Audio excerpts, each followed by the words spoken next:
विद्यार्थियों नमस्कार। आज की कक्षा में आप सबका स्वागत है।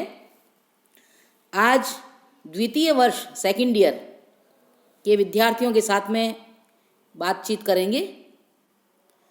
विद्यार्थियों, सेकंड ईयर का जो सेकंड पेपर है हिंदी का, उसमें निबंधों की एक पुस्तक हमारे कोर्स में है। तो आज निबंधों की पुस्तक के अंतर्गत रामचंद्र शुक्ल को लेंगे और रामचंद्र शुक्ल का जो उनकी निबंध कला है उस पर प्रकाश डालने का प्रयास करेंगे।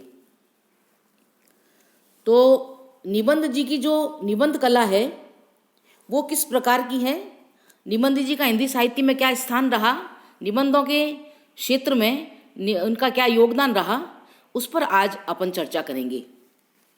आचार्य रामचंद्र शुक्ल जो है वो हिंदी की आलोचना परंपरा में भी शीर्ष स्थान के अधिकारी हैं और निबंध परंपरा में भी शीर्ष स्थान के अधिकारी हैं, क्योंकि इनके आगमन से हिंदी जगत को नई अनुभूति मिली, नए विचार मिले, नई भावाभिव्यक्ति मिली, नई शैली के दर्शन हुए।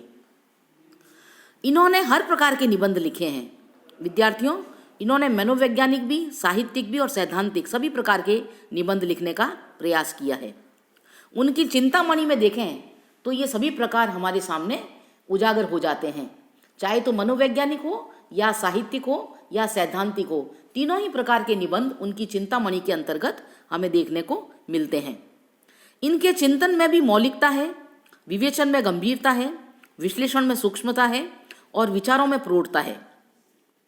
दूसरी ओर अपन देखें तो निबंधों के अंतर्गत लेखक का वैयक्तिक स्वरूप, उनका भावात्मक स्वरूप, उनकी व्यंग्यात्मकता स्थान स्थान पर उजागर होती है। निबंधों में व्यक्ति और विषय का ऐसा अद्भुत समन्वय हुआ है कि कई बार तो ये निर्णय करना कठिन हो जाता है कि उनके निबंध व्यक्ति प्रधान है या विषय प्रधान।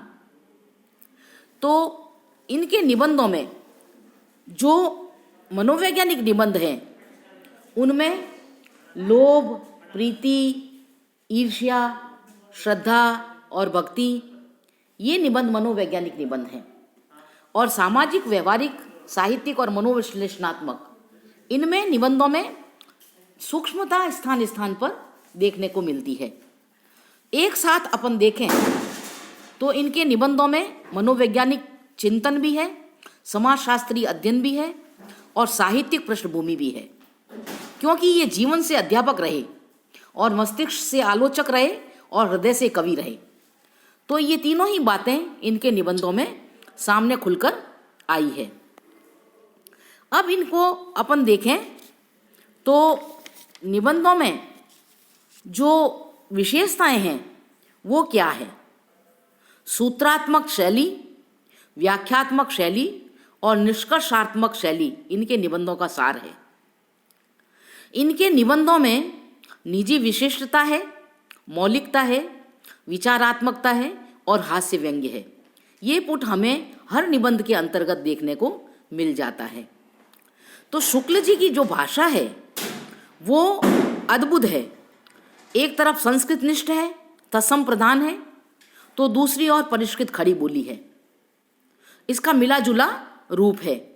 मतलब भाषा जो है वो विषय के अनुकूल परिवर्तित होती चली जाती है, कहीं प्रौढ़ और प्रांजल तो कहीं उर्दू और देशज शब्दों के प्रयोग से युक्त, कहीं व्यंजनात्मक शैली तो कहीं लोकोक्ति मुहावरे प्रधान। भाषा हर तरह से बहुत सरस है, सशक्त है, प्रभावपूर्ण है। और शैली में कहीं कहीं भावात्मकता है तो कहीं सूत्रात्मक शैली है, कहीं समीक्षात्मक है तो कहीं वर्णनात्मक है और कहीं कहीं वैज्ञानिक दृष्टिगोचर होती है। तो ये निबंधों का उनके सोच है, उनका दृष्टिकोण है। अब निबंधों के अंतर्गत हृदय और बुद्धि दोनों ही तत्व प्रधान हैं। प्राचीनता और नवीनता दोनों का संगम है।